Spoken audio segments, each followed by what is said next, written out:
Hey guys, thanks for tuning in. I thought I'd do a quick video here on a cabin air filter replacement on a 2017 F150. That's what I have. I'm going to replace it. The last video I saw was 8.5 minutes long.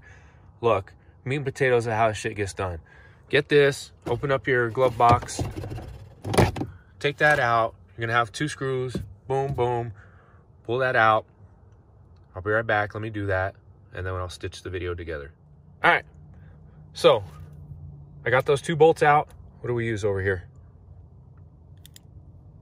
7mm. If you're looking for a nice little 1/4 inch tool set, got a nice SK little setup here. I've had it for about 16 years, 17 years, still brand new. I use it every weekend, take care of my tools. Anyway, you pull out the 7mm, boom, boom, and when you pull those out, there's these plastic clips. See those plastic clips? 1, 2. Same thing on the other side, 1, 2. And then there's a few down here that they plug into these holes. Now just be careful. You're gonna have to give it a little bit of force, you know, try to pull it out, but you don't want to be breaking stuff.